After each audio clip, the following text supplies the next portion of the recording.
This evening we're going to be looking at the acid-alkaline balance. Now if you've ever had a swimming pool, you test the water every morning, because if the water goes to acid, the pipes corrode. And if the water goes to alkaline, algae grows on the pipes.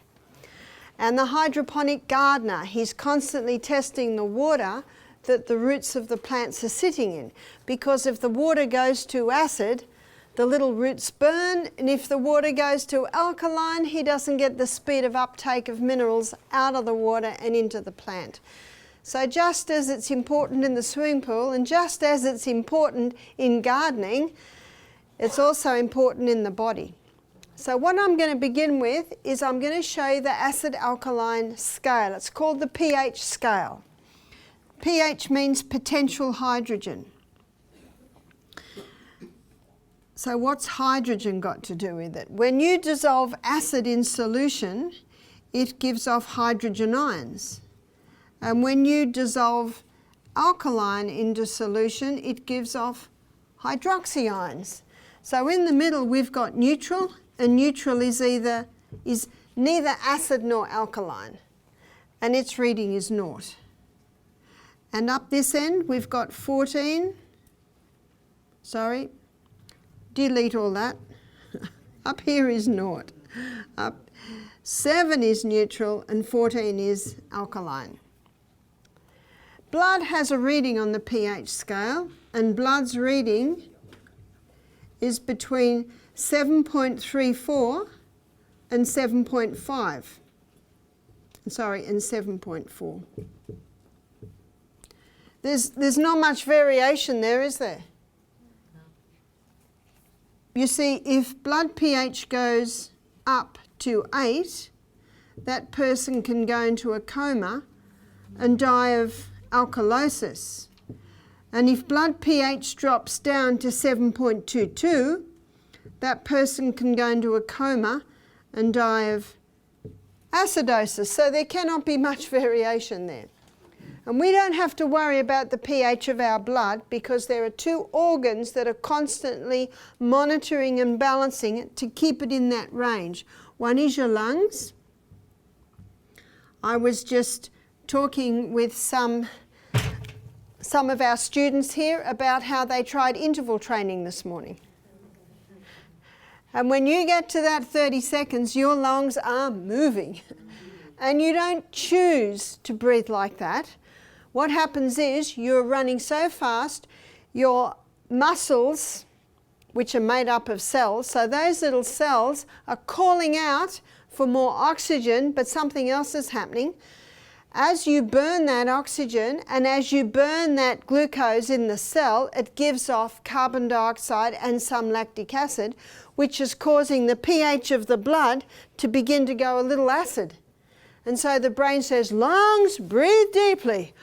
Oxygen alkalizes, and as you breathe out, you're breathing out the carbon dioxide. So in that way, the lungs are helping. There's another organ, and that is the kidneys. Now the kidneys do it in quite a fascinating way. To show you how the kidneys are balancing the pH of your blood, we're going to go to the smallest component of the kidneys, which is the little filtering unit. So the blood comes in, it goes through those little filtering units, and then the filtrate comes out and weaves around these tubules. And here's the bladder where it is urinated out. So the blood comes in, weaves around the little filtering units, the filters, and then it weaves around the tubules. Now we each have approximately 1 million of those in one kidney, and we've got 2 kidneys, so that's about 2 million. So looking at the kidney, all those little filtering units are all on the edge, and then these tubules basically weave down like this into the ureter. There's the ureter from the other kidney into the bladder, and the urethra is where we urinate it out. Now in a 24-hour period, these little filtering units filter 1,800 litres of blood. Now we don't have that much blood. Every 2 minutes, 1.2 litres is being filtered, so there's a constant recycling. or recirculating, I should say. Out of that 1800 litres of blood, 180 litres of filtrate is filtered out. But we don't urinate out 180 litres, do we? Otherwise you'd be leaving this room every 5 minutes. We filter out approximately 1.5 litres in a day. So where's the other approximately 160? There's a reabsorption here. And you can see by the illustration I gave you here, this reabsorption, the little tubule areas, they take up quite a large part of the kidney. So let me show you how it happens. Let's say the blood is getting a little too acid. It is here that extra acid is dropped into the tubules to be urinated out. But let's say the pH of the blood is getting too alkaline. Well, it is here that extra acid is pulled out of the tubules back into the blood. So every 2 minutes, 1.2 litres is being filtered, constantly being monitored and as well balanced. So we don't have to worry about the pH of our blood because our lungs and their kidneys are doing a very good job. By the way, it is in this reabsorption area here where sodium and water levels are monitored and balanced. It is here also where blood pressure is balanced. That's why someone who has kidney problems, often on dialysis, they will also have blood pressure problems. So look after your kidneys. They not only filter your blood, they play a major role in what's called homeostasis, which is balancing the body. So, yeah? So what happens if you're seeing blood in your urine? That could be a few things. If you're seeing blood in your urine. Blood in your urine could be a little bit of damage in the tubules. And the only way you'll know what to do is try a few things and see what stops the blood in the urine. Cayenne pepper can stop it. And then you've got to make an assessment. Are you drinking enough water? Are your kidneys warm enough? Are you taking foods that are irritating to the kidneys? And today we're going to look at the acid-alkaline balance in relation to the food that we eat. And when you see that, you'll get a bit of an idea of what does irritate the kidneys. Now, the pH of the blood cannot change, as you see, but the pH at the cell can change. The cellular level of the pH cellular level should be approximately 6.5. That's very slightly acid, and there is a reason for that. The most acidic substance is sulfuric acid, and sulfuric acid travels at the speed of light. The most alkaline mineral is calcium, and on the scale of speed, calcium doesn't even move. So can you see that the hydroponic gardener, he also aims for about this 6.5. In fact, in the soil, the gardener aims for a 6.4. Very slightly acid, so the gardener gets the speed of uptake of minerals out of the plant, out of the water and into the plant, or out of the soil and into the plant. So with our cells down at the cellular level, we are going to be able to access more minerals when we have a pH cellular around that. How would you know? Well, you can get a bit of litmus paper and test your saliva and your urine, but don't test it early in the morning, it'll be acid because you've just gone through a detox overnight. The most accurate time would be probably about 2 hours after breakfast. Interesting to note that Coca-Cola has a very acid effect on the body. That's about 2.6. It's a killer.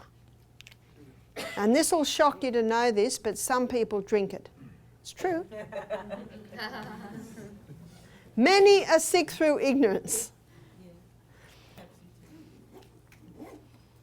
Now, I have drawn up the top here what's called the 8 laws of health. Basically, they're laws of common sense of what the body needs. And a breaking of those laws creates an acid environment, a keeping of those laws alkaline. So pure air is alkalizing to the body. If a person's breathing in mouldy air, bad air, chemical air, can create an acid environment. Too much sun, no sun, both create an acid environment. Just the right amount alkalizes. Temperance. Now basically what temperance means is not taking anything into the body that will harm it and taking in moderation the good things. So what are the things that harm the body? Alcohol, cigarettes, caffeines, refined sugars, drugs, chemicals, moles. They all create an acid environment. Rest. Too much sleep, not enough sleep creates an acid environment. Exercise. Too much exercise, not enough exercise. Many Americans and Australians don't exercise enough. Both create an acid environment. Just the right amount alkalizes. In a minute I'm going to show you the foods that create an acid environment and the foods that create an alkaline environment. Water. Water alkalizes. I've yet to meet the person that drinks too much water. Most people don't drink enough. Dr. Christopher, he said, here's a sign to see if you're drinking too much water. Put your head on the side and if the water falls out your ears, you're drinking too much. In other words, it's almost impossible to drink too much water. There is the story of a lady who died from drinking too much water. She drank 35 litres, so that's 35 quarts without urinating. So, warning, don't drink 35 quarts without urinating. Got that? Common sense isn't very common today, is it? Yes? What's your opinion on the ionized water? Ionized water, we'll have a look at that in a minute. The eighth law is trust in divine power. When a person is stressed out, worried, anxious, it creates an acid condition. When a person has trust in divine power, there's a couple of verses that illustrate that. One verse is Isaiah 26 verse 3. It says, "Thou wilt keep him in perfect peace, he whose mind is stayed on thee, because he trusteth in thee." That peace in the soul alkalizes. Now, some of my family and friends break every law every day. Lungs and kidneys are struggling and they're just managing to keep it, and then the person has a cup of coffee or a can of Coke. Blood pH starts to drop, 7.34, 7.33, 7.32. Alarm bells go off. The last resort buffer system is called on. The most alkaline mineral in the body, which is calcium, is pulled out of its biggest storage house, which is the bones.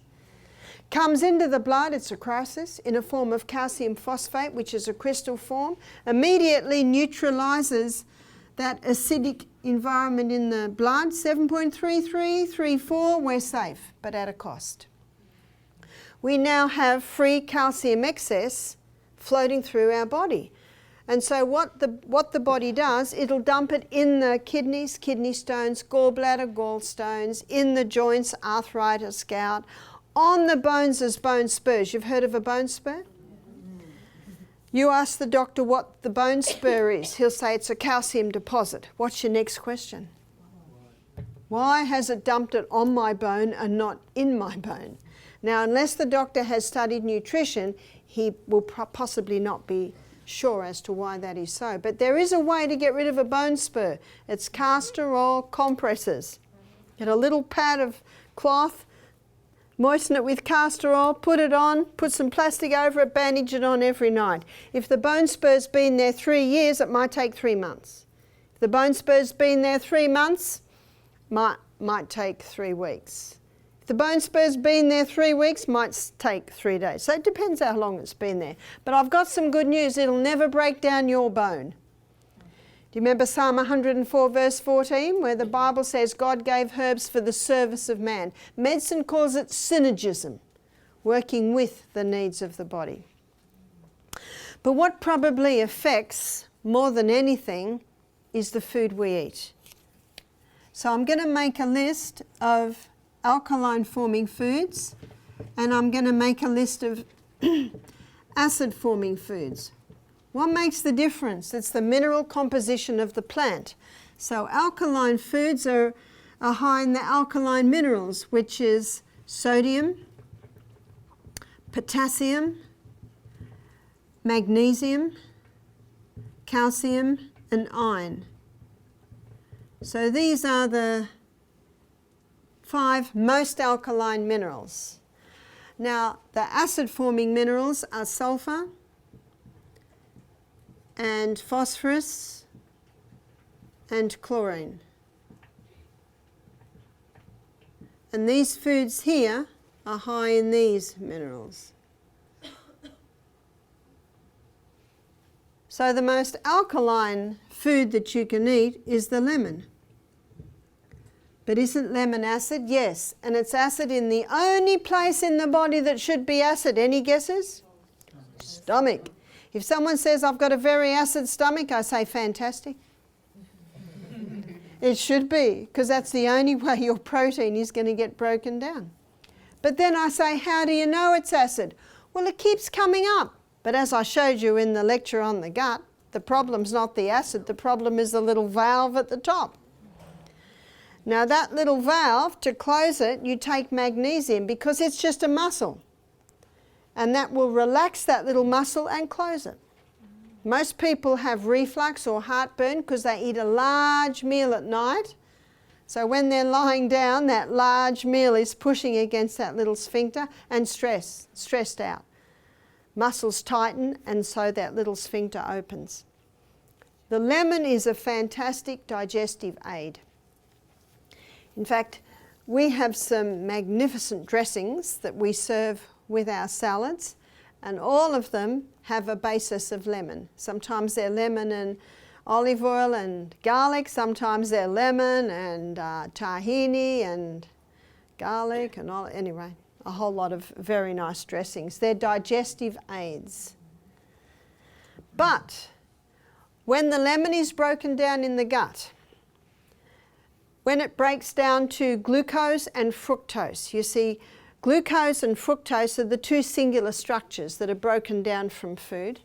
Then they go to the liver, and then the liver sends it to the cell to be burnt. But in the gut, the minerals are separated from the glucose, and they come straight away in, and what they do is they create an alkaline environment in the cell.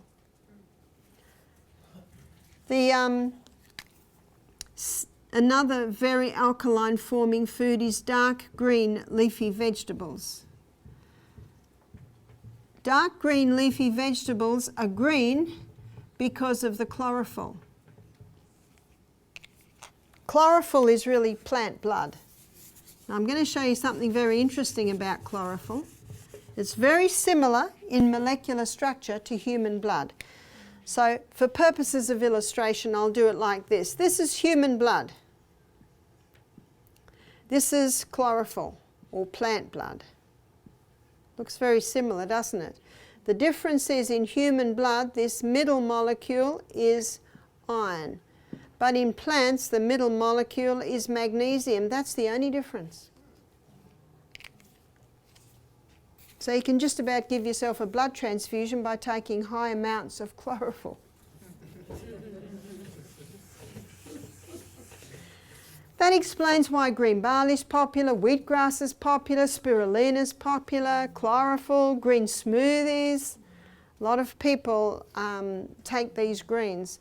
And remember, chlorophyll is the most potent blood and tissue cleanser in the body. At Misty Mountain Health Retreat and at Eden Valley, where we also run our programs, on the first day of juicing, we give the guests green barley 3 times a day because they're going through a detox and it can mop up a lot of the poisons coming out of the body.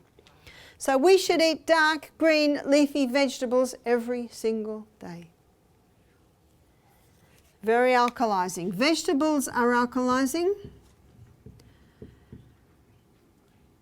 but there is a question mark with the vegetables because there is one group of vegetables that for some people it has an acid effect and for some people it has an alkaline effect. It's the nightshade group of vegetables.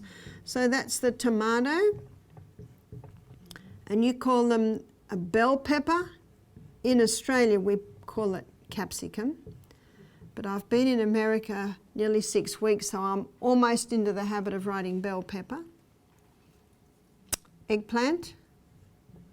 Now, these foods are all from the nightshade group of vegetables, and the last one is potato, and I'm not referring to the sweet potato, I'm referring to the white potato or English or Irish potato. Sweet potato is not a potato, it is a yam. For some people, these have an acid effect, and for some people, they have an alkaline effect. How do you know? Well, there is a book you can buy called The Chilvers Diet, and it's by Dr. Norman Chilvers, and the whole book is on the nightshade family of vegetables, and he has got hundreds of testimonies in that book of people who conquered arthritis by going off the nightshades. And I'll tell you a story, an illustration. We had a couple come to our program, and they were in their early 70s, and they said to me, do you know, when we were 67, we booked ourselves into a retirement village, thinking we are retired now. They were both a little bit overweight, both had some arthritic pains, especially the lady, so they basically were settling down into old age. And their daughter gave them a set of my DVDs. They watched them and they thought to themselves, this sounds good. We're retired now, we can do what we want. And they do what I find many retirees do. They spend time exercising in the morning. They might even make themselves a vegetable juice, and then they have breakfast about 9 or 10. And then they have their main meal about 3 in the afternoon, then they don't eat again. So they began to exercise. The lady particularly stopped the nightshades because of her arthritis. 6 months later, she's totally pain-free. Her swollen joints are going down to normal. They've both lost 15 kilos. What would that be? Over 30 pounds in weight. Feeling good. Booked out of the retirement village. No need for that anymore. Bought a big van and decided to travel around Australia.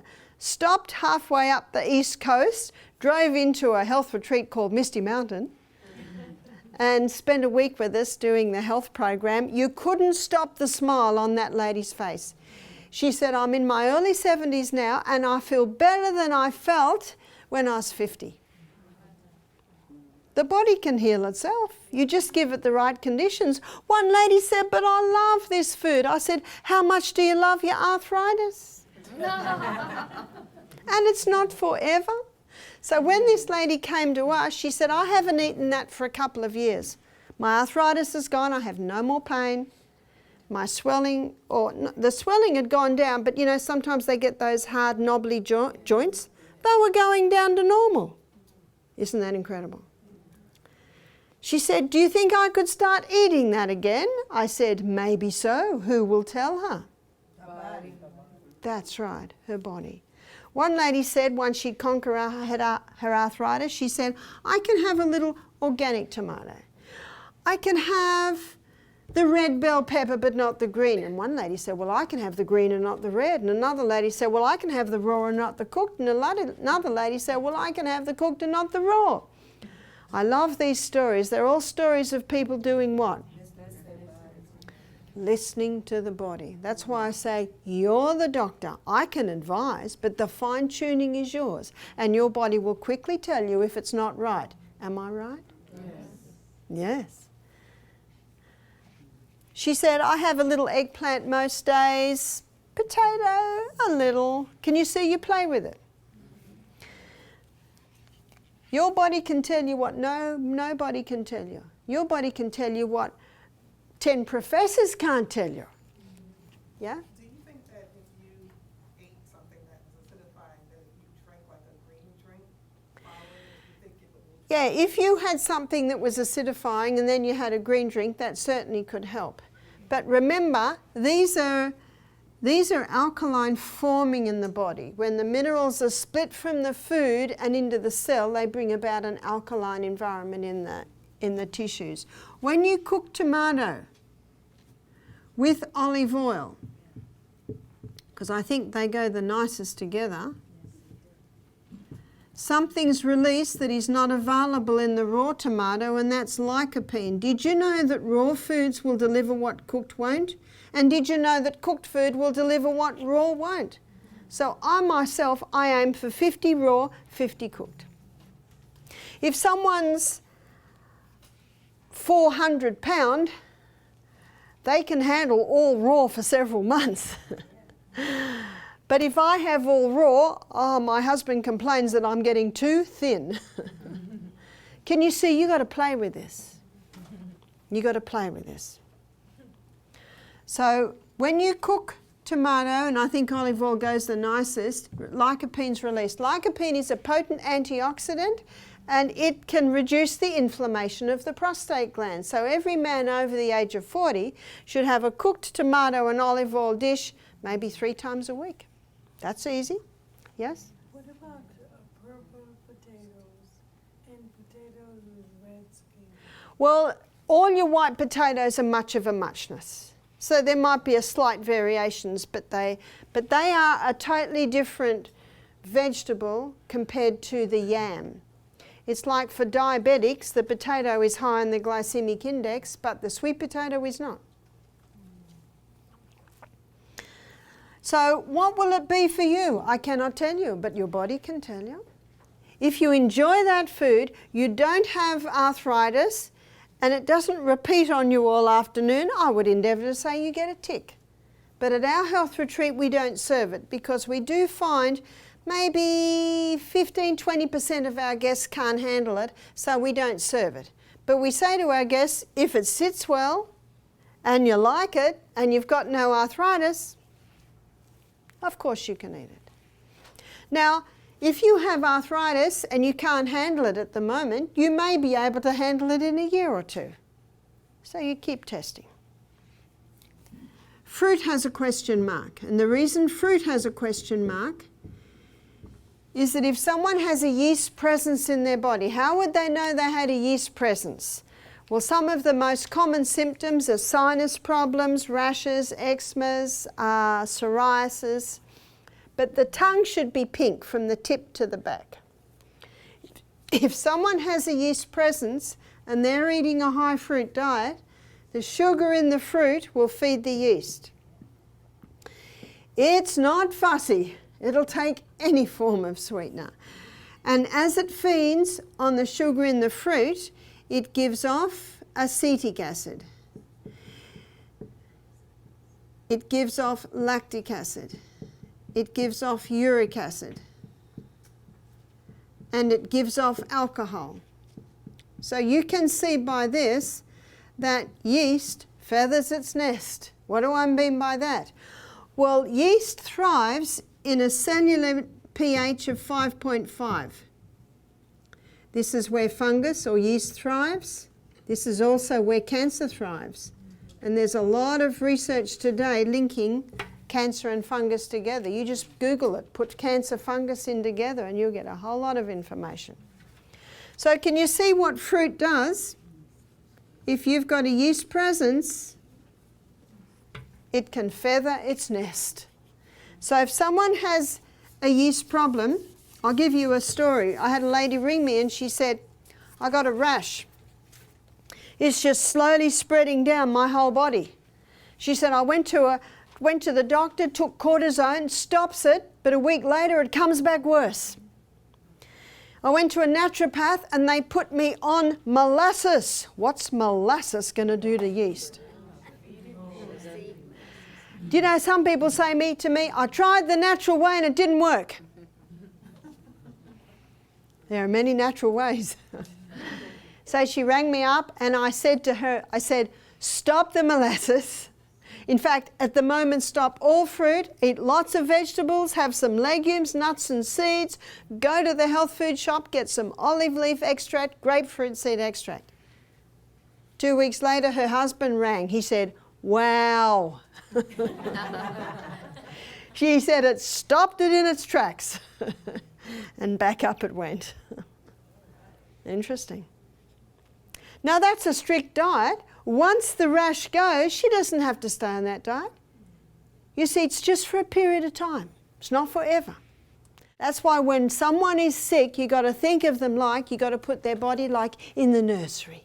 You handle it a certain way. And as they heal, then you can relax off a bit. If you relax off too soon, what will the body say? Not yet, not yet. Okay, okay. That's why you're the doctor.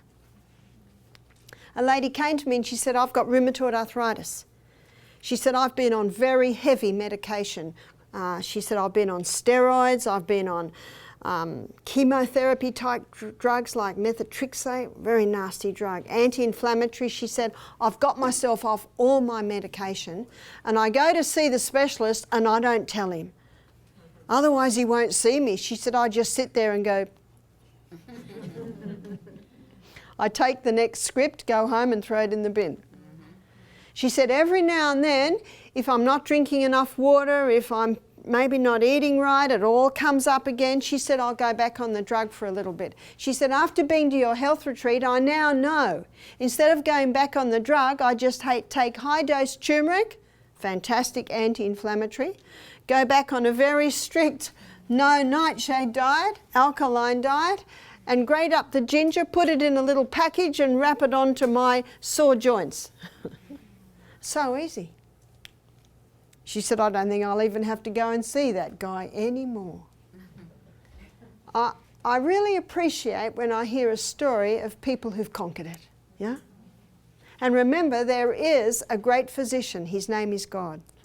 He made our bodies, and I believe He prompts us and leads us in the way that we shall go. One of my favourite verses is Psalm 32 verse 8, where God says, I will instruct thee and teach thee in the way that thou shalt go. I will guide thee with mine eye. Love that verse. You can see why. In fact, I think He brought you here today. In fact, I think He brought me here today. Millet. Millet is the alkaline grain. What's millet? Birdseed. Budgies eat it. Do you have budgies? I guess, sorry, budgerigars, it's an Australian bird, and we feed them millet. And they spit out the husk and they eat the kernel. You can buy hulled millet. And the hulled millet cooks down to a very nice porridge. So that's why I say to people that, you know, like oats for breakfast, I say alternate. Have millet one day, oats another way. It's an alkaline grain. Quinoa is also an alkaline grain. Buckwheat is an alkaline grain. Amaranth is an alkaline grain. Spelt is an alkaline grain, and kamut. Now let me tell you the wheat story at this point. The wheat that God made is called Enkhorn, and it has a very fragile protein or gluten structure. Now it is not sure when, maybe a couple of thousand years ago, Enkhorn did a wild hybrid with a field grass and produced the Emma strain of wheat. Now the Emma strain of wheat is not quite as fragile. This is the protein or the gluten structure, but still fairly fragile. Fragile is important. Fragile means that the grinding and the cooking and the chewing and the digestive enzymes easily break it down so it can be absorbed into our blood.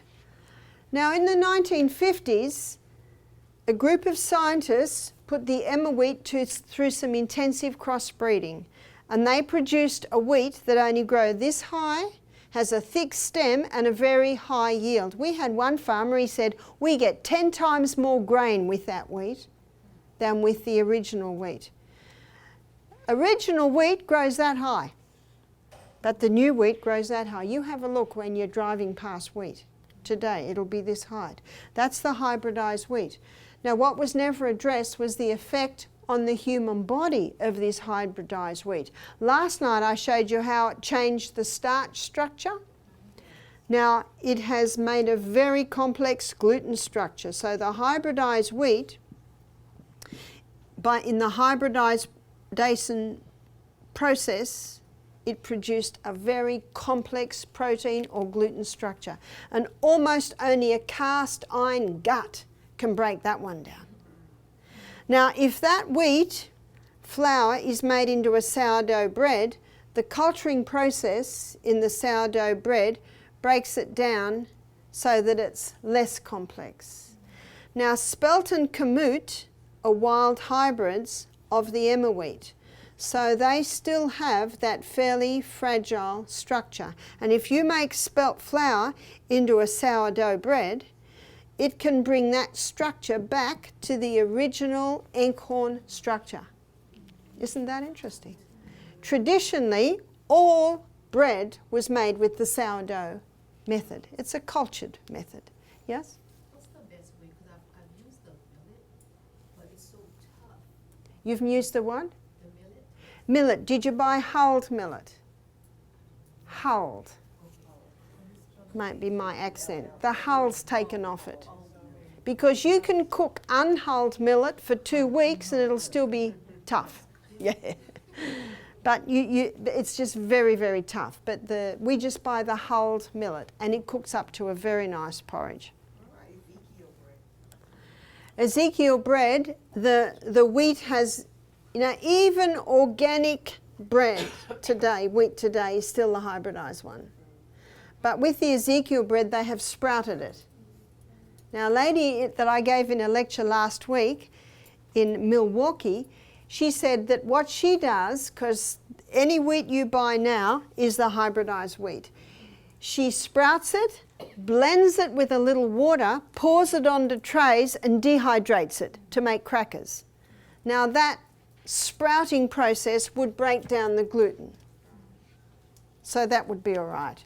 Because it can be very sad if someone's bought a big bag of wheat last week. So now, what you're best to buy is either the spelt or the kamut.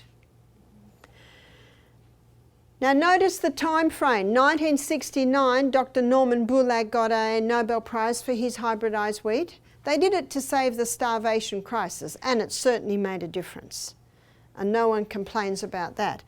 1970s, this wheat went worldwide. Farmers loved it. Only grows this high. Sometimes they can get 2 crops in a harvest. More grain per acre means more money, which of course is important for the farmer.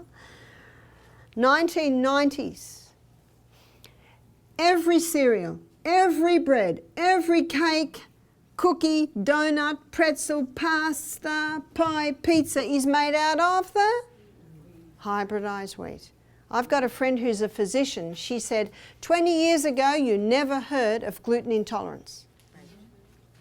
We know it's big now because just going to the supermarket there are whole sections that are gluten-free. Why is that? It's because of this hybridized wheat, but it's because of something else. Babies are being fed food too young. You see, the first teeth we get is 4 here, 4 there. They're called milk teeth. That's all babies should have, milk. But it's taste time. When I was at my son's place, my little granddaughter, Sophia, 9 months old, crawls up to me. I'm eating my breakfast, big bowl of cut up fruit and nuts and seeds. And what does she want to do? Be with me. My daughter-in-law and son used to hide the food because she only has 3 teeth. I sit her on my knee, I get a grape, and I just nibble the skin off the top and I put it into her hand. And of course, in her hand it's like that. And for 20 minutes, she happily sat there sucking on that little bit of grape while I ate my breakfast. You see, when they've only got a few teeth, that's taste time. And at lunchtime, she did the same thing. I had a big plate of broccoli and greens. I gave her a tiny little head of broccoli, lightly steamed this big, and she sat there for 20 minutes nibbling on that. That's what you do. They're social creatures. They just want to do what you're doing. But if they've only got 3 teeth, they... See, the next teeth that come through are the molars. They come through at the back here. They're the grinders. What do we grind? Grain. And it's not until those molars are through that ptyalin is released. And ptyalin is the enzyme that breaks down starch. So babies should have no starch until their molars are through. When do the molars come through? Between 14 and 20 months of age. What are mothers told to give their babies between 4 and 6 months of age? Cereal. What's cereal? Pure starch. Malabsorption syndrome is set up in the gut of those babies. So that's another reason why we're seeing so much gluten intolerance, because of this malabsorption syndrome in the gut. There is another reason, and that is Americans and Australians overdo the wheat. And as I showed you the other night, isn't this common foods? How many people do you know have cereal and toast for breakfast, sandwiches for lunch, pasta for tea, donuts or biscuits, well, cookies, sorry, we call them biscuits, mid-morning, mid-afternoon? That's almost 100% wheat. I've met some sick vegetarians. They said, we were healthier when we were eating meat. What happened? Instead of eating meat, they now eat pasta, rice, bread, just overload of the wheat. You see that? So it's overdoing this hybridized wheat, being fed food too young as babies. Do you know it's only a recent phenomenon? 100 years ago, they didn't give babies food. I was talking to a lady in Fiji. She's 19, single mother. Beautiful little 5-month-old baby. Roly-poly, smiley, fat, healthy. She came to me one day because we were with her a few days. She said, my baby cried all night. So my detective hat goes on. Why? Did you give the baby, do something different? Oh, my mother and my auntie and my grandmother and the baby health centre said my baby must be given cereal. Now here's this fat, healthy, roly-poly baby. What does a fat, healthy, roly-poly baby tell you? They're getting the right stuff. Okay. But the book says, who wrote the book? Oh, well, the people that make the Farex, the people that make the rice cereal, the vested interests. I said, does your baby have any teeth? She said, no. I said, well, the baby hasn't teeth, the baby shouldn't eat. She said, that makes sense. Next day I saw her, how's your baby? Oh, happy. I saw her a week later. I said, what did your mother and your grandmother and your auntie and the baby health centre say? She said, they were not happy with me. I said, well, what did you say to them? She said, the baby has no teeth. And they were silent. Common sense isn't very common, is it? And when you get a paediatrician writing in the newspaper, your baby will be smarter if you feed it food younger. Do you know, anyone can say anything. That's why we've got to go back to common sense. I had a lady ring me, her baby's 18 months old. She said, my baby just is not interested in food. I said, that's perfectly fine. How many teeth does he have? 4? I said, he doesn't need it. Until the teeth are full through, isn't that common sense? The baby's main food should be milk. Do you know in biblical times they would breastfeed babies till they were 5? We don't have to breastfeed them till they're 5. My last baby I breastfed till he was 3. That was a bit of a stretch, last baby. He's 28 now. There's another reason. In Australia and America, most wheat is grown in superphosphate. Superphosphate in the soil kills off the microbes, blocks the minerals being able to get into the plant, and so the plant is deficient in the basic coenzymes required to digest it. There's more. When the gut hasn't got the proper lining, all those nice bacteria, it can't break it down properly. So no wonder we are seeing so much gluten intolerance.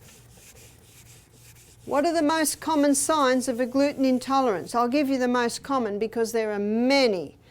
The 2 most common are brain fog and bloating. And how many people do we know have that? And so many people just live with it because they think it's normal. lima beans and lentils and soybeans. These are the most alkaline legumes. Soy is only a problem if it's been genetically modified and grown with herbicides, insecticides. Nuts. Almonds are called the king of all nuts, and they deserve the title because they're the most alkaline nut, and they're the highest nut in protein, highest in calcium, highest in iron. Excellent nut. That's a nut I eat every day. And Brazil nuts. Brazil nuts are phenomenally high in selenium. They've got about 10 times the selenium of any other plant. And your thyroid gland requires selenium to convert iodine into thyroxine. So, and let me tell you something else about selenium. Mercury has an affinity for selenium. So if someone's got mercury fillings in their mouth, that can be gobbling up all their selenium. So a person can have thyroid problems because they got mercury fillings in their mouth. Whew. 5 Brazil nuts a day will give you all the selenium that you need for the day. Yes? Do you soak your nuts? Do I soak my nuts? No. If you chew your nuts well, you digest them well. For someone with gut problems, soaking them may help. All your seeds. Sunflower seeds, pumpkin seeds, chia seeds. The most acid-forming substance, sorry, I cannot bring myself to call it a food, is sugar. And I'm referring to the pure crystallized acid that's been extracted from the sugarcane plant. It's one of the most dangerous substances ever to be introduced to the human frame. It is pure acid. The hybridized wheat, the hybridization of the wheat created more of these acid-forming minerals. Meat, when meat breaks down in the human body, especially at the cellular level, it gives off a lot of sulfur. Let me show you. I'll give you an illustration of meat and dairy here. Here is a glass of cow's milk. It is high in protein and it is also high in calcium. But all animal protein is very dirty burning fuel. Only 58% is burnt as fuel. So that leaves a 42% waste. And that is a sulfur waste. So the body now uses the most alkaline mineral to negate it, which is the calcium. You know how much calcium is left for us after drinking a glass of milk? None. And if a person has a glass of milk and a steak, there's not enough calcium in the milk to negate the sulfur residue from the steak, and so now the calcium is taken out of the bones. The countries in this world with the highest consumption of meat and dairy products have the highest incidence of osteoporosis. So that meat gives off a very sulfur waste, a high sulfur waste. Aged cheese. What's the blue in the blue vein cheese? It is mold. And it is very acid. Fungus, very acid. Now let me do a pH of 7 here. This is your feta, ricotta. Cheeses like that, they're fresh, so they don't have the mold factor, so they're more at a pH of 7.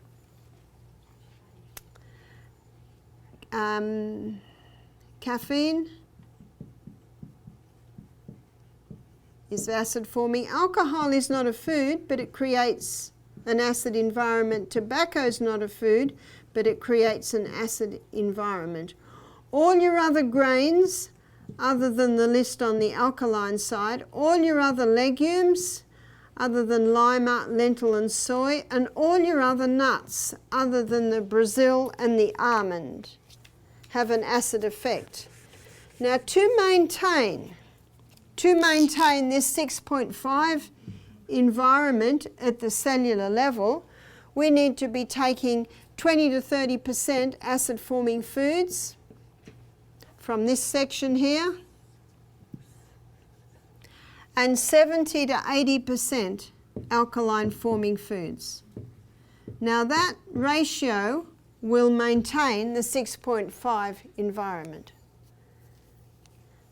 Let's go over to our carbohydrate list that we looked at last night. How many are from the acid side? Cereal, bread, cakes, pretzel, pasta, pizza, pie, rice, sugar. And you deep fry the potatoes in 2-week-old oil, they can come over too. You call it French fries. We call it chips in Australia. What would most Americans be eating? 90 acid, 10, yeah? And what's the number one killer in America? Heart disease and cancer, neck to neck, yeah? Yes. Same as in Australia, neck to neck. Sometimes one goes ahead a little bit, then another time the other goes ahead a little bit. And as I looked at last night, the combination of the sugar in the milk, the high sugar alcohol, the caffeine, tobacco, damaging the arterial walls, causing that cholesterol to start building up to try and protect it. Many are sick through ignorance. Many are unaware that the food is actually killing them. One of the easiest ways to alkalize your food program is to eat more vegetables, more dark green leafies. Start pursuing the other grains. We need a little acid. One lady said, "Oh no, rice is over here and I love rice." We need a little acid. A little rice is fine. But instead of having a whole plate of rice, have a little bit of rice and a whole lot of lentils and a big salad. See, by doing that, you actually change the ratio a little bit. One lady said, "Oh, I love chickpeas and they're on the acid side." I said, "I love chickpeas too," or garbanzos, sorry. You call them garbanzos. I love garbanzos too. And I had some for lunch yesterday. We need a little acid. It's all about the ratio.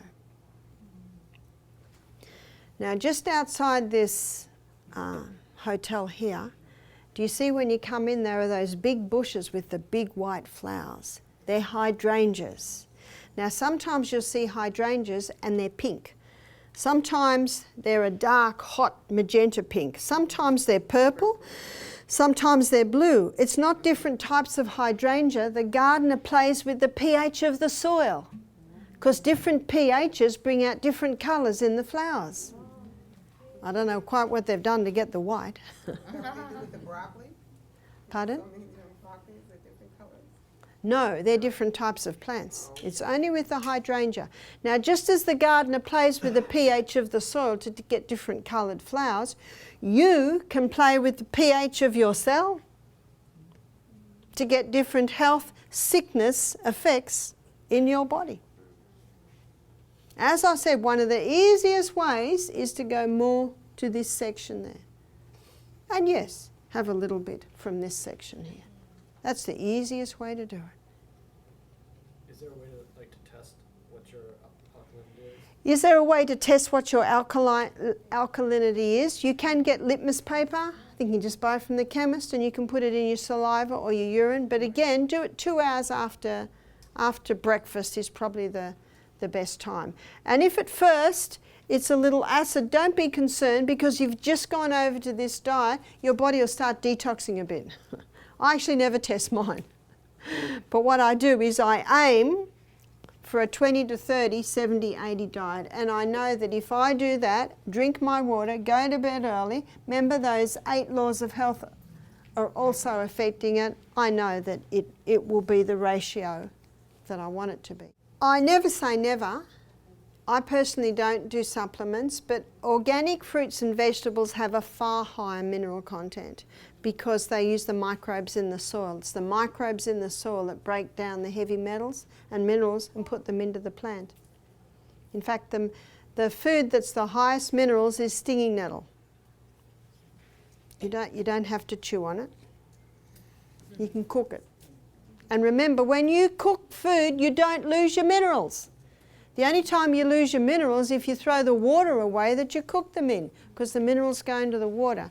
And at Misty Mountain Health Retreat, at the end of the day, our guests have a steam bath where they sit and have a big sweat.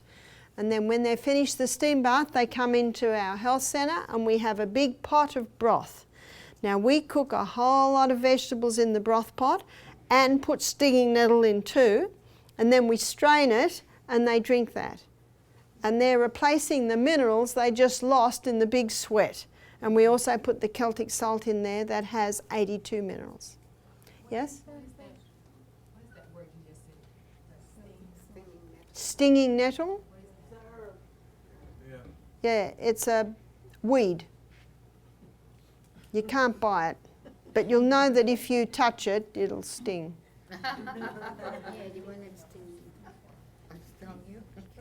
But its roots go very deep, so it accesses minerals from deep in the soil.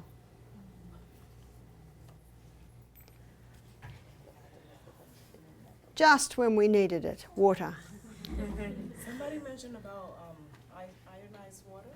Ionised water, yes. Someone mentioned alkaline water. A lady rang me up. She said, Barbara, we can't really eat the way you eat. We like our sugar. We like our, bit of junk. But she said, we have the alkaline water. It's really not going to do a lot. And alkaline water machines are expensive. What has more effect on your body is if you keep those laws of health and have a more alkaline diet. And if you have some water and put a squeeze of lemon in it, it will alkalize it. Now what I'm going to be talking on now is the mind. So can everyone hear me? I'm just wondering, the green light is on. Yep. Now if you look at the brain, from side on it looks like that, and if you look at the brain from top down it looks like this. If you want to know what your brain looks like, look at a walnut. Now there are two lobes in the front, and medicine calls it the frontal lobe, and it's in the frontal lobe of the brain where our intellect is. It's in the frontal lobe where our reasoning powers reside, where judgment takes place, and where our will is. And the will is the governing power in the nature of man. So it's a pretty important part of the brain, isn't it? And in the human brain, it takes up about the front third of the brain. And this frontal lobe is fully developed at the age of 30. And you will find in many cultures, young men weren't given positions of responsibility until the age of 30. We go to the oldest history book we've had, which is the Bible, and you'll see Jesus didn't begin his ministry until the age of 30. It is in the frontal lobe part of the brain where our foresight is, where self-control is, where our organisation skills are. And the mind and the nerves gain tone and strength through the exercise of the will. So you can actually strengthen that part of your brain through the exercise of the will. And so tomorrow, when you're tempted with a cup of coffee or a candy, and you say, no thank you, do you know what that does? You've just strengthened your frontal lobe. Remember, mind and nerves gain tone and strength through the exercise of the will. The will is not a muscle, but it is just like a muscle, in that the more you use it, the stronger it gets. Now, the will shouldn't be beaten to pieces, and it shouldn't be let allowed to go wherever it wants. It's so important for parents to train their children. The Bible says, train up a child in the way that he should go, and when he is old, he was not depart from it. You see, habits can be our best friend or our worst enemies. And the brain cell looks like this. And this is what our brain is made up of, is about 1 trillion of these. And these cells do not touch each other, they communicate with each other via little chemical messengers. And here is the next nerve cell. And the messages can be travelling from cell to cell at 200 kilometres an hour. So the messages come in, they're encapsulated, then they're sent down the arm into the little boutons and into the next cell. That's how it all happens. And our brain is made up of 1 trillion of those. And when we develop habits, it's basically pathways that come in. And the more we go down the pathways, what's happening? The stronger it gets. Now let's say you've got a child. And the little child, and I see it happen because I'm on the plane a lot, wants the iPhone. And the child can't have the iPhone. What does child do? Scream, cry. I've seen a child on the floor near me screaming, and I've seen the parents with lollies, or candies you call it, trying to, and you know what I know? That isn't the first. And what happens at home, and I'll show you how it happens. Say, child, and why does child want iPhone? Do you know if child never had iPhone, child wouldn't even want it because they wouldn't even know what it does. But so often when parents are busy, they give the iPhone to the child, total silence. And they can do whatever they want. It's attractive, especially when you're in a hurry or especially when you're busy. And then when it's time to take the iPhone off the child, what happens? Then the tantrum. And the parent says, I'll just ignore it. And then the child, every time they can't have something, what happens? At first it's only one, it gets bigger and bigger and bigger and bigger. And then it gets to the point where the child is tantruming every time things don't go their way. They've got a strong pathway established. So we'll take this one away. This is called the tantrum pathway. Basically, the child has got into the habit of tantruming. So what do we do with that child? Well, there's a very effective way to actually cure them of a tantrum. Now, let's say they're tantruming on the floor here. Well, you don't want to do this treatment on the floor because it'll wreck the floor. So you pick the child up, you know, they're screaming and crying, and put them on the veranda. You get a bucket of cold water and whoosh, child will go, looks at you, you look at child says, that was cold. And mother says, yes, you were getting a little hot under the collar. I just wanted to cool you down. One lady said to me, that's child abuse. I said, that is not child abuse. I'll tell you what is child abuse, allowing the child to tantrum. Because when a child tantrums, it hurts their nerves, it hurts their muscles, it hurts their ligaments, their tendons, their digestion stops, their colon blocks up. Did everyone hear that? And it's just a hydrotherapy treatment. Wonderful tonic. And often the next time the child goes to do it, all you have to do is reach for the bucket. And if the child is tantruming and you put the bucket of cold water on and they get even angrier and start up again, you just say a 4-letter word, more. Some very stubborn ones will need another one. But can you see how the parent or the uncle or the aunt or the grandparent reacts? Calmly. Sorry, sweetheart, you were just getting a little bit hot. I'm just cooling you down. See why you don't do it on the carpet? Because you're going to have to muck up the carpet. And you know what the child will learn? They will learn that's not working. Now, a child's frontal lobe isn't very big, but I can assure you it can be trained. Now, what a lot of parents do, they don't decipher between the act and the child.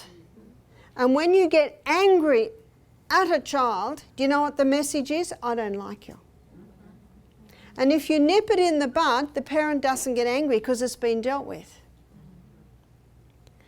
And so you can actually cause your child to be more intelligent by having limits.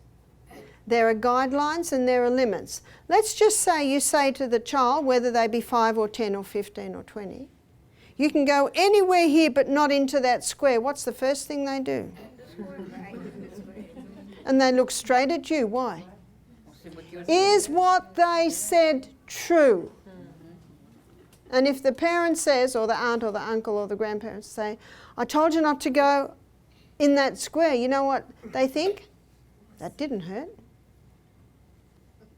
I told you not to go in the square. Rah, rah, rah. What an interesting noise. Don't go in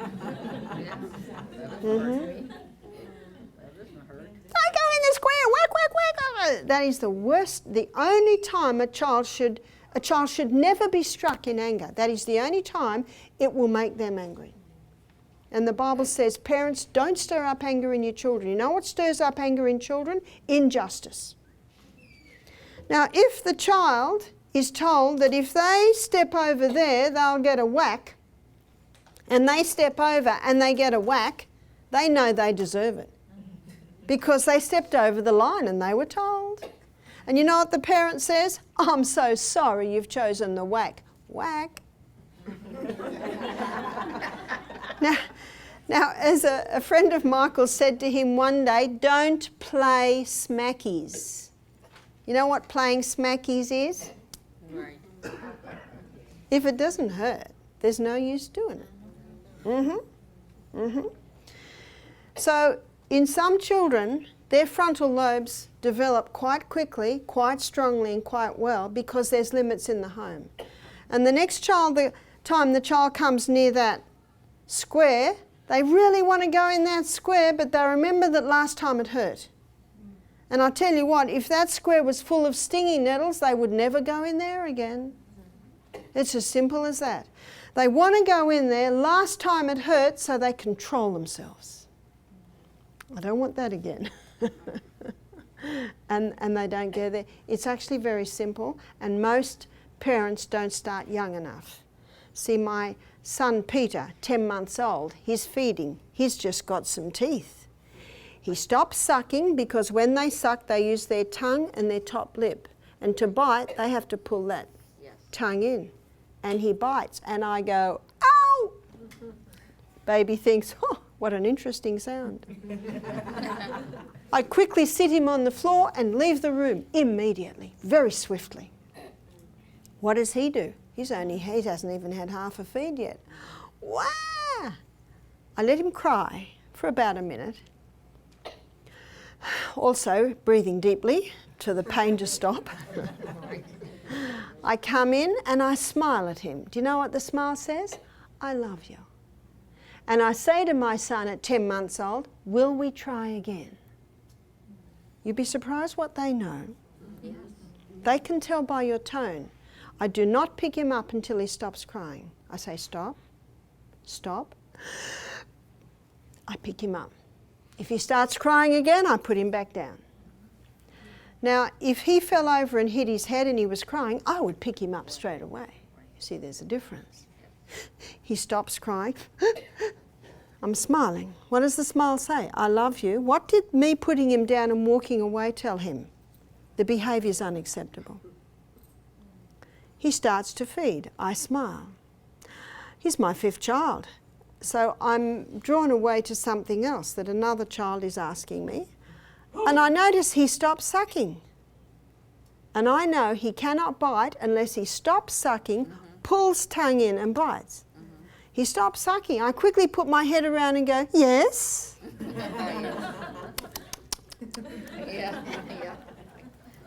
And he never bit me again. You see, it's training them. They need your guidance as to what is acceptable and what is not. Now, none of my children tantrumed, and I think it's because at a young age there were guidelines. There were rules. And if they're started early enough, they quickly know by your look and your tone of voice what they can and what they cannot do. And one lady said to me, oh, you must spoil your grandchildren. And I didn't answer her because I knew she wouldn't like my answer. She asked me again. I said, no. What does spoil mean? Ruin something beautiful.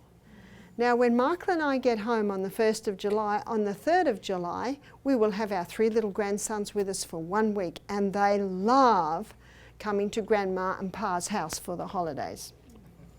And you know, there are strict rules in my home. We have never, ever had to smack or discipline these little boys because my son, he's very strict. And they know their guidelines, and they're very happy boys. And one day I remember I said to little Sonny, Sonny, it's time to put your clothes on for the day, take your pyjamas up. I turned around and he still was just reading a book. I said, Sonny, and he still read the book. I said, Sonny, and he looked at me and I said, does Grandma need to get the naughty stick? He took his clothes off. Right. You see, I don't have to do a thing because he's had the naughty stick at home. And I'm so glad my son has done the work. Then I don't have to do it. And oh dear, us grandmas don't like smacking our little ones. And I'll tell you a funny story to illustrate. When I had all my children at home, a lady dropped her 2 little ones with me just for the morning while she went shopping. And little boy 7, little girls 5. And the little boy was running around helping me all day. Do you want me to dry the dishes? Please. And the little girl was just quiet and she just stood next to her brother all day long and did whatever he did. And then he said, do you want me to do something else? Well, you can go and get some kindling for the fire, you know, the little sticks. And then he'd come back and want to do something else. And after about a couple of hours, I said, your parents must be very happy to have such a good helper. He said, oh, look, it took a lot of smacks to get us this good. Not mortally wounded. So those parents obviously would not have smacked in anger. Can you see there's a big difference there? You see, the will needs to be gently guided and directed, not beaten to pieces, not allowed to go wherever it wants. And these children make excellent workers. You know, there are many tradesmen in Australia today who are not apprenticing young men or young women because they say they don't come to work on time, they don't do what they're told, if we put them near a computer, we've lost them for the day. Whose fault is that? It's the parents. That's right. There must be rules in the home because when they leave home, guess what? There's rules. A mother said to me recently, my husband's very, very hard on my children. I said, good. She said, but sometimes he's mean. I said, good. She looked at me and I said, you know, it's a tough world out there. It's a very tough world out there. And it is better that it be a little bit hard on the children in the home with loving parents who love them and prepare them for what's out there. She said, but I find it very hard. I said, I know you do. You got the mother heart. I said, that's when you go and put the clothes on the line. Do you do that in America? That's when you go and dig a garden. And I think men more know that it's tough out there, whereas the mother heart. And that's why what I said to this mother, I said, you must never go against your husband in front of the children. In fact, they can cope with that better than if you come in and say, hey, what are you doing? That upsets the child. Can you see that? And if you think the husband was even cruel, later that night you say, husband dear, can we talk? You know, and he will talk. But you know, the Bible says, men, love your wives. Because many men think that loving the wives is, they got a car, they got food on the table and a house. But no. Women need to be told that you love them. Women just love. And so you know what the Bible says to women? Women, reverence your husband. Respect your husband. That's what's very important to men. Michael and I are in the car one day. We're not long married. He said, I'm not sure where we are. And I said, let's ask someone. No way. He's the captain of the ship. And when I say that, I'm actually not trusting that he's in control. So if he ever says now, I'm not sure where we are. I just look out the window. Maybe I'm living.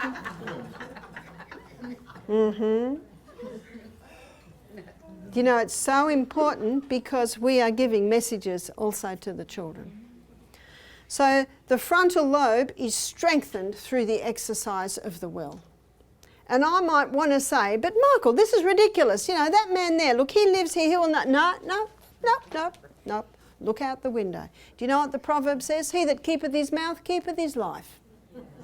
But he that openeth wide his mouth shall have destruction. And another proverb says, the fool utters all his mind, but the wise man keeps it until afterwards.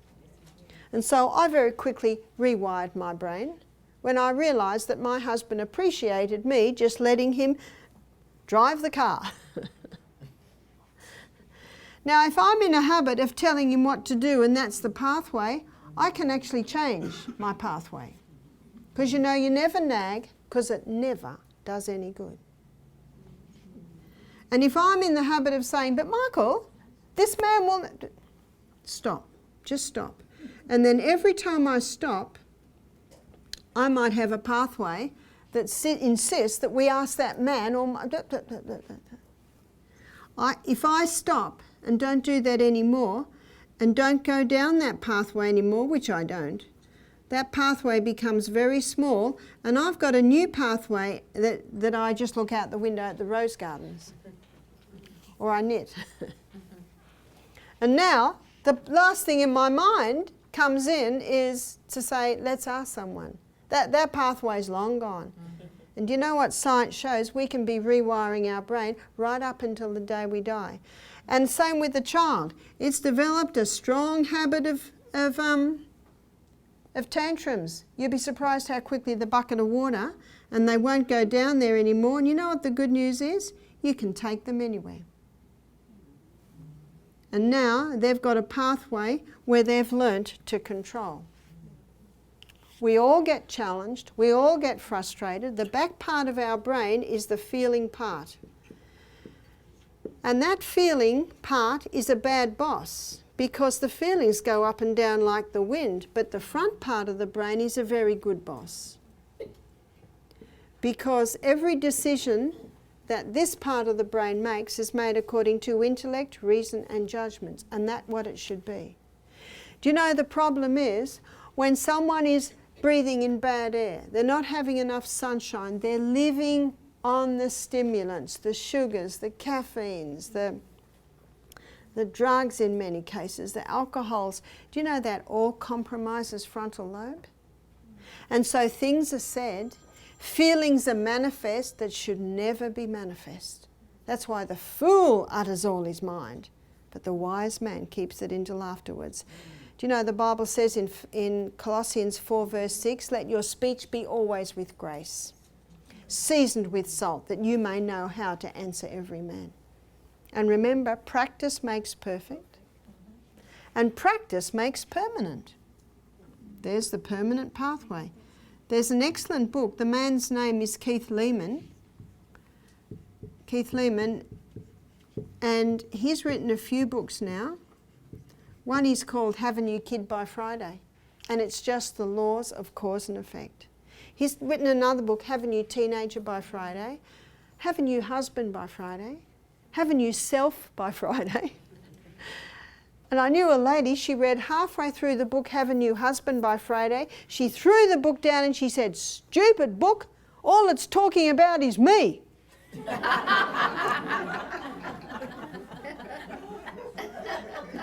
Actually, that's what it's all about, isn't it? just the way that it is handled.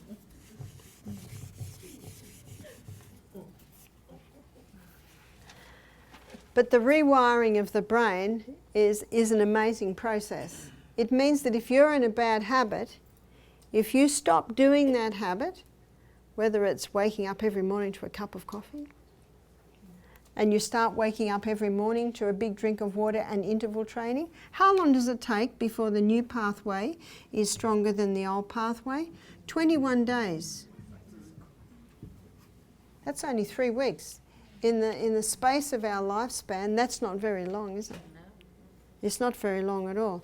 Do you know with children, training children under the age of 3, that old pathway disappears.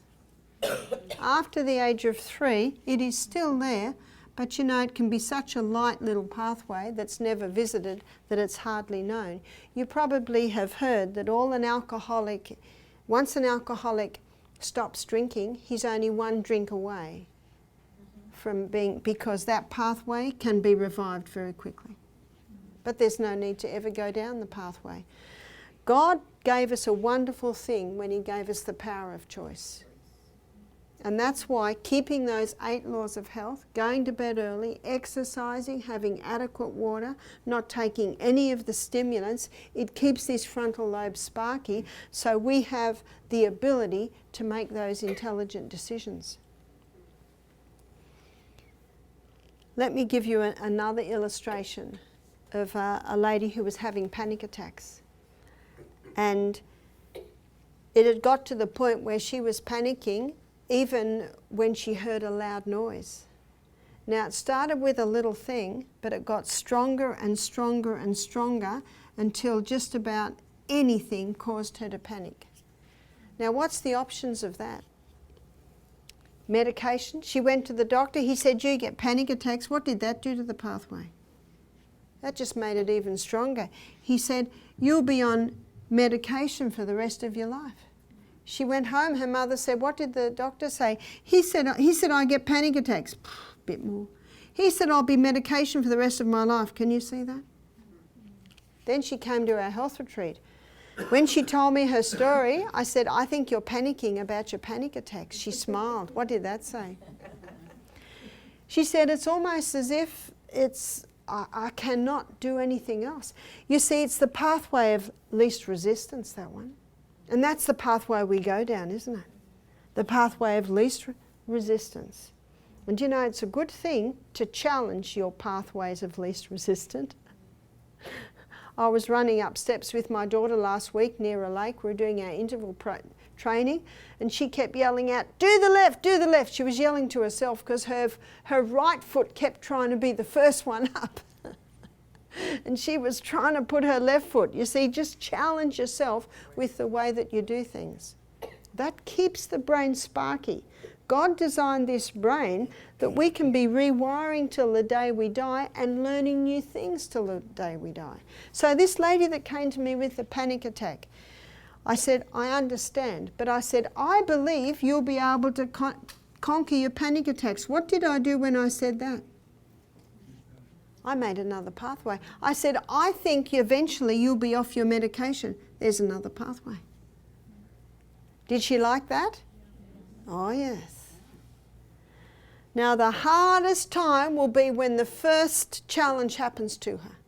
Because where is her feelings going to want to go? The easy way. So I said to her, this is what to do when the feeling comes.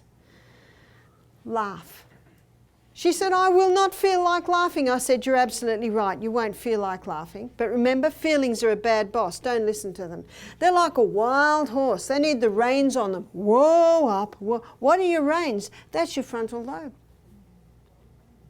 Your frontal lobe is your reins. Your feelings and your thoughts will thread through that. And at that point, your frontal lobe can say, no, we're not going to say that. Or the frontal lobe can say, yeah, I think that'll work. It's split-second stuff, isn't it? One lady said, I got 2 voices in my brain. I said, we all have. And the one you listen to is the one that will win the fight. It's like when we wake up in the morning, oh, it's so nice and warm in this bed. I'll just lie a little longer. That's feelings. What does the boss say? The good boss. You should get up, you got a busy day, and you know if you exercise, you know, see the dialogue? And you know, that's where habit can really help. I'm in a habit of getting up early. I'm in the habit of exercising I'm in the habit of having my water by me and my salt, and every time I wake, I'm in the habit of it. So your habits can be your best friends or your worst enemy. If you're in the habit of laying in, if you're in the habit of getting up, putting the kettle on, making your coffee, it's a challenge to change that habit. But it can be done. So I said to this lady, next time you get a panic attack, I said to her, laugh. I won't feel like laughing. Well, in Australia there are kookaburras. Have you heard the kookaburra? It goes, hoo, hoo, hoo, hoo, ha, ha, ha. That's the kookaburra. So in Australia I say, just pretend to be a kookaburra. Or you can just go ho, ho, ho, ho, ho, ho, ho, ho, ho. Get a crystal of Celtic salt, glass of water, your brain's a hydroelectric system. Put the kettle on, get the chamomile tea bag, pour the chamomile tea bag. Body's screaming. Don't take any notice of it. Got that? Don't take any notice of it. It's screaming at me. Just ignore it. That's your feelings. Just ignore it. Feelings aren't bad, but they're a bad boss. And in this situation, they are. Go outside, take some deep breaths, do some star jumps if you can, push-ups, can't do push-ups, push-ups on the wall. Just do some stretches. Oxygen soothes the nerves. Sit down, have the chamomile tea. Usually by the end of that cup of tea, everything's settled down. Now, the first time that lady conquered her panic attack, how did she feel? Like a mighty conqueror. The next one's going to be difficult too, but it's going to get easier and easier and easier and easier, and it'll take approximately 21 days before her panic attack pathway is tiny and her conquering the panic attack pathway is her strong one. And eventually a stressful situation will arise and she won't even panic. Isn't that good news? I have seen so many people conquer their panic attacks by doing this. One girl said, "That's going to be really hard." I said, "That's right." That's right. That's right. And in life, the more effort we put in, the more we will get out of it. My daughter has a friend who's a violinist. She's a mother with little children. She wanted to join the orchestra in Tasmania. That's the little island at the bottom of Australia. It's a very fine orchestra. She was going for an audition. She practiced playing the violin 5 hours a day for 2 weeks before she went for the audition. She got the part. How much are you prepared to put into this? Huh? And isn't this even more important? This is our character, this is our life, this is our relationship. And you know, the people we are challenged with the most are usually the ones we're living with.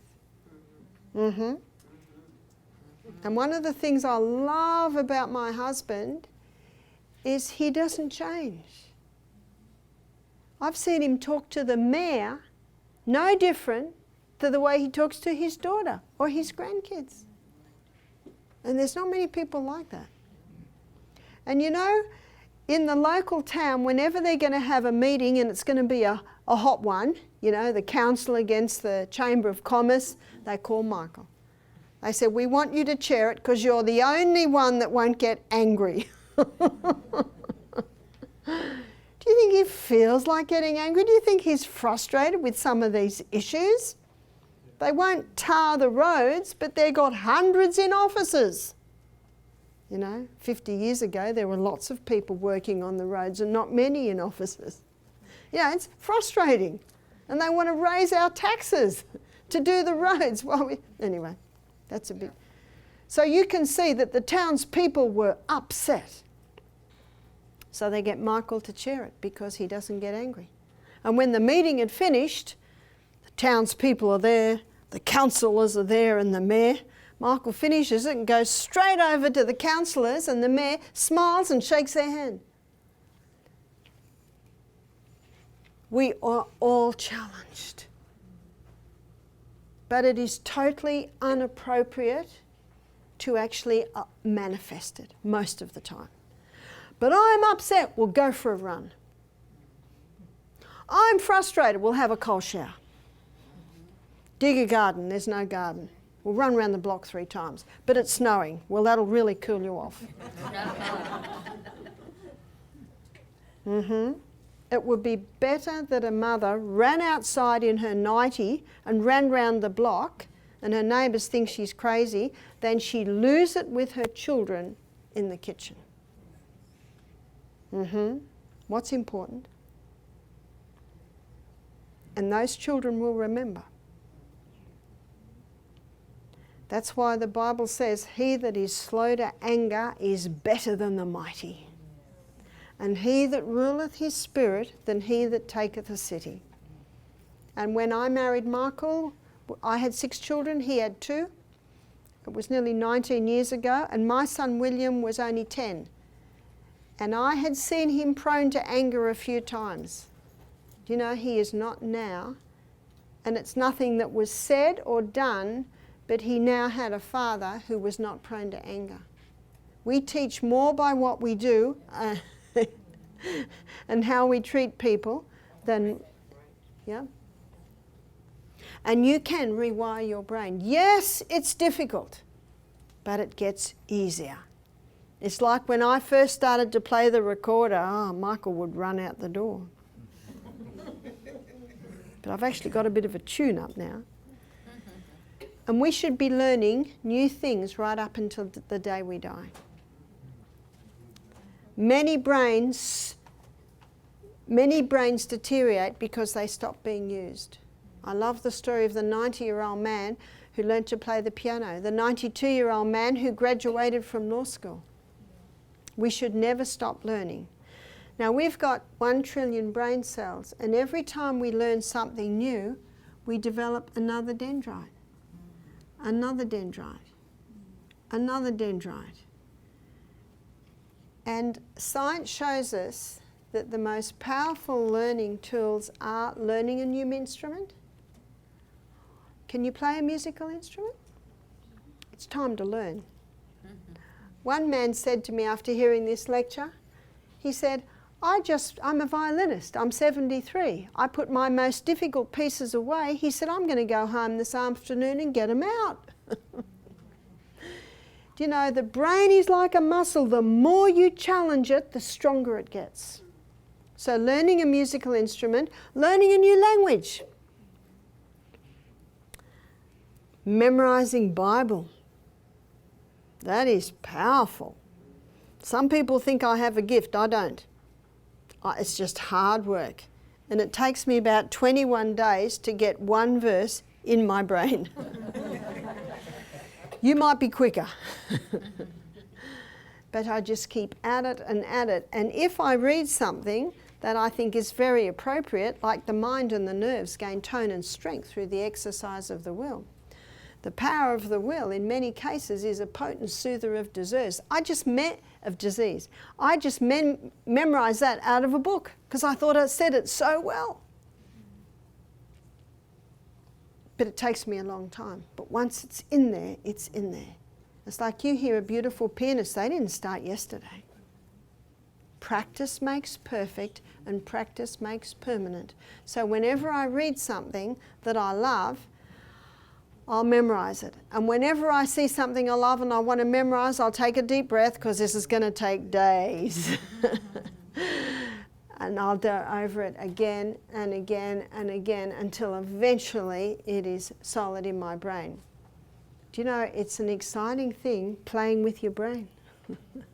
Learning new things, developing new skills. And every time you learn something new, another dendrite. Do you know what science shows us? 1 nerve cell can develop 70,000 dendrites. Wow, the potential of this brain. You know, the tragedy is most people go through life never fully developing their brain, never accessing the power in that brain. Isn't that tragic? In fact, look at most people in their latter years, their brain's almost back to a child. 1,700 new cases of Alzheimer's being diagnosed every week in Australia. Brains that are just deteriorating. How tragic is that? Why are they deteriorating? Bad air, not enough sunshine. Your brain needs sunshine, it gets it through your eyes. Living on the stimulants, which compromise frontal lobe function. Not sleeping enough. There are hours that the brain recharges. That's between the hours of 10 p.m. and 3 a.m. every night. In winter, 9 and 2. Exercise. you're training for something more important than the Olympic Games, and that's life. And that's the latter years of your life. You've got to go into training. You've got to do that every single morning. Proper diet, which we looked at in our last lecture and we've been looking at this week. High fibre, generous proteins, healthy fats. The brain is the fattiest organ in the body. 70% of the membrane around the brain is fat. Is this fat-free diet one of the contributing factors to the Alzheimer's we're seeing? There are fats that the brain doesn't like, and they're the altered fats. And they're the fats from the animal that are usually laden with insecticides, pesticides, antibiotics. Coconut oil is a healer for the brain. And Dr. Bruce Fife, he has written 2 excellent books showing how you can heal brains with the coconut oil. His name's Fife, Dr. Bruce Fife. One is called Stop Alzheimer's Now, and he shows how you can heal neurodegeneration in adults, not just Alzheimer's, but Parkinson's, multiple sclerosis, dementia, Huntington's chorea, and his other book, Stop Autism Now, is about children's degeneration and how you can heal it with the coconut oil. And so the other oil that the brain cells love is the omega-3s. So that's found in your chia seed, your ground flax and your walnuts. I think God's got a sense of humour because the walnut looks like the brain and it's got the oils that the brain can use for that. So can you see there are physical things that strengthen the brain? But what also strengthens the brain is strengthening frontal lobe by keeping out anything that will compromise it and harm it and using it. And the most exciting thing to me about these 2 parts of the brain is that in the frontal lobe is where God communicates with man. In Isaiah 1:18, the Bible says, "Come, let us reason together." It's right there. God is not in every man. You would never say God was in Hitler, Mugabe, Stalin. No, no, no. No, he gave mankind choice. What a gamble. That would mean that some would choose not to, as for these cruel leaders that I've just quoted. Some say, look at these atrocities. Why didn't God step in? Because God is not a God of force. In Isaiah, it says, "Come, let us reason together." Dialogue. And in Revelation 3 verse 19, the Bible gives an illustration of God standing at the door and knocking. He says, "Behold, I stand at the door and knock. If any man hear my voice and open the door." Who opens the door? We do. He said, "I will come in and sup with him and he with me." When someone knocks on your door, you have a choice, don't you? You can ignore it or you can open it. It's your door. So how do we open the door to let God in? And then he says, "And I will come in and sup with him and he with me." What does sup mean? Eat together. Isn't it nice to eat together? We dine together with friends. It's a lovely thing to do. It's a beautiful illustration of the intimacy with which God wants to know human beings. But he gives us a choice. He gives us a choice. And if some people choose not to, God cannot do anything about that. One man said to me at the program, he said, "Well, if I was the guy up top, I'd get a machine gun and mow them all down." And his wife laughed and said, "And what good would that do? Then the next crop would jump up." It's a hard problem, isn't it? And if God got a machine gun and mowed down all of what we'd call when I was little baddies, does that fix the problem? No, it's a heart problem. It's actually not a heart problem, it's a frontal lobe problem. God woos us through our intellect, reason and judgment. He woos us and he appeals to us through that, and then we make the choice. See, what we need to understand is the true force of the will. You see, that's the governing power in the nature of man. It's the power of decision or of choice. Power of choice God gave to man. You cannot change your heart. In fact, you cannot give to God its affections, but you can choose to serve him. You can give him your will. He will then work in you both to will and to do of his good pleasure. And the best decision I ever made was at the age of 25. When I read a book, it was called Your Bible Anew, and it explained God. It explained how the Bible was written. And when I finished reading that book, I got down on my knees and I gave my life to God. It was the best decision I ever made. Do you know what I gave him? My frontal lobe. And I actually give it to him every morning. I say, Father in heaven, guide my words. Give me wisdom for the day, especially when I had all those little children. I said, give me wisdom with each child. And you know, he is very faithful. But remember, he is not a God of force. He will never come in an uninvited guest, because then he's a God of force. Can you see that? And it explains a lot of the suffering on planet Earth. But you know, when you read the Bible, it takes the veil aside. And when you read the Bible, it talks about why there is suffering, where it all began, and you know what else is good? It tells you where we're going. Heaven is real. And to me, it answered all my questions. And that's very nice to know. And what I love about the health message is, I believe the ultimate aim of the health message is to strengthen frontal lobe so human beings have a clear mind and are now able to make the decision to know God. Such a personal thing. So I would like to encourage you to strengthen your frontal lobe. Use your frontal lobes to increase your dendrites and increase your brain, and pursue the knowledge of God. Let me finish with one little section in Proverbs that I memorized, because I thought it explained so well what I believe God has called me to do.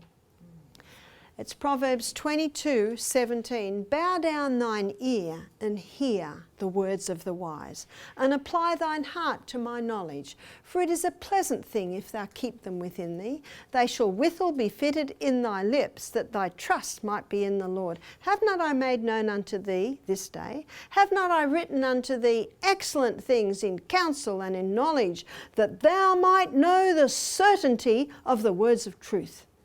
That thou might be able to give an answer to them that are sent unto thee. Beautiful words. In fact, it's a nice place to start. Proverbs. Just put the Bible, halve it, and you'll either come up with the Psalms or the Proverbs. Psalms are just before Proverbs.